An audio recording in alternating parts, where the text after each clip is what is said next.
अस्सलामुअलैकुम वरहमतुल्लाहि वबरकातुह। क्या हाल है प्यारे बच्चों? इंशाल्लाह उम्मीद है आप सब खैरियत से होंगे। प्यारे बच्चों, आज हम सूरह अन-निसा का दूसरा रुकू पढ़ेंगे। आपने यहाँ तवज्जो करनी है और सबक अच्छी तरीके से याद करना है। अब हम इंशाल्लाह सबक शुरू करते हैं। अऊज़ु बिल्लाहि मिनश शैतानिर रजीम। बिस्मिल्लाहिर रहमानिर रहीम। यूसिकुमुल्लाहु फी औलादिकुम लिज़्ज़करि मिस्लु हज़्ज़िल उन्सयैन फ़इन कुन्न निसाअन फ़ौक़ इस्नतैनि फ़लहुन्न सुलुसा मा तरक वइन कानत वाहिदतन फ़लहा निस्फ़ु वलिअबवैहि लिकुल्लि वाहिदिन मिन्हुमा अस्सुदुस मिम्मा तरक इन कान लहु वलद फ़इन लम यकुन लहु वलद ववरिसहु अबवाहु फ़लिउम्मिहि الثुलुث फ़इन कान लहु इख़्वतुन फ़लिउम्मिहि السुदुस मिन بعد वसिय्यत यूसी बिहा औ दैन आबाउकुम व अबनाउकुम ला तदरून अय्युहुम अक़रबु लकुम नफ़आ फ़रीज़तन मिनल्लाह इन्नल्लाह कान अलीमन हकीमा।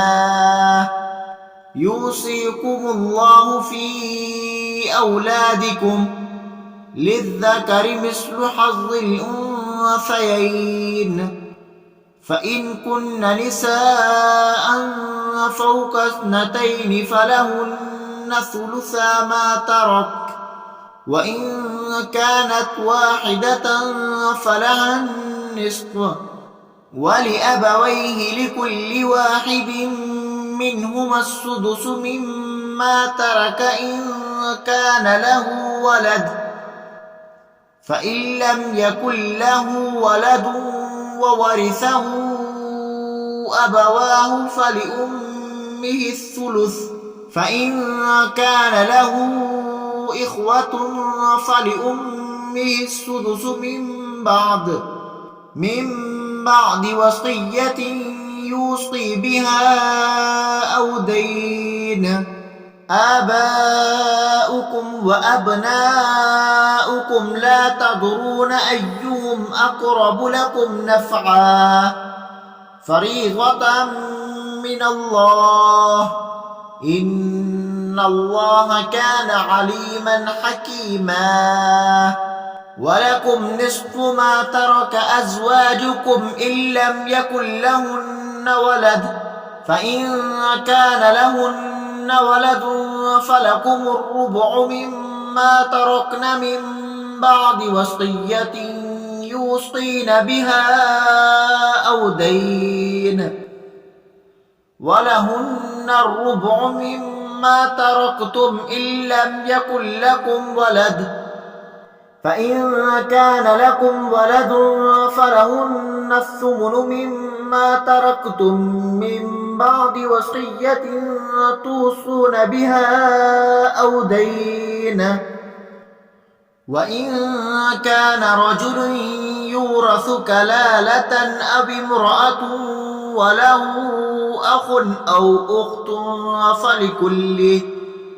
फ़लिकुल्लि वाहिदिन मिन्हुमा السُّدُسُ फ़इन कानू अक्सर मिन ذلك فهم शुरकाअ في الثلث من بعد वसिय्यत यूصى बिहा औ दैन غير मुज़ार वसिय्यतन मिनल्लाह वल्लाहु अलीमुन हलीम।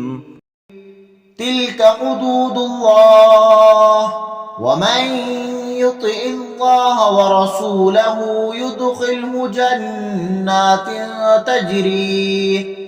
तजरी मिन तहतिहल अन्हार खालिदीन फीहा وذلك الفوز العظيم ومن يعص الله ورسوله ويتعد حدوده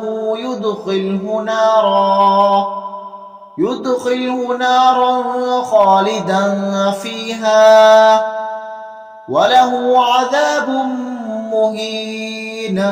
ولكم نصف ما ترك أزواجكم إن لم يكن لهن ولد، فإن كان لهن ولد فلكم الربع مما تركن من بعد وصية يوصين بها أو دين، ولهن الربع مما تركتم إن لم يكن لكم ولد، فإن كان لكم ولد فلهن الثمن مما تركتم من بعد وصية توصون بها أو دين.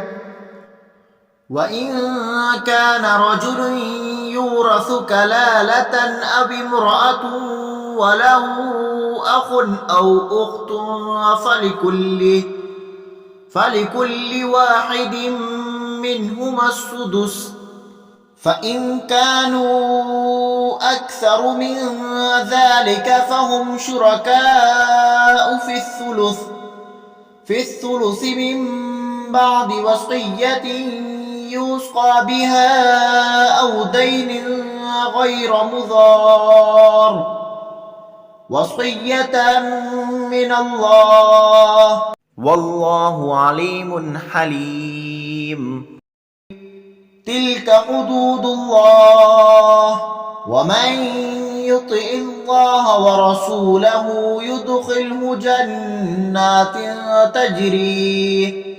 تجري من تحتها الأنهار خالدين فيها وذلك الفوز العظيم.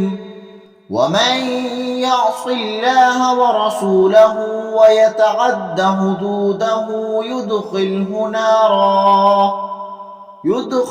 نارا خالدا فيها وله عذاب مهين. صدق اللہ العظیم. ٹھیک ہے پیارے بچوں، انشاءاللہ امید ہے آپ لوگ یہ سبق بہت جلدی یاد کر لیں گے. اب میں آپ لوگوں سے اجازت چاہتا ہوں، دعاؤں میں یاد رکھیں. انشاءاللہ ملتے ہیں نئے سبق کے ساتھ. السلام علیکم ورحمۃ اللہ وبرکاتہ.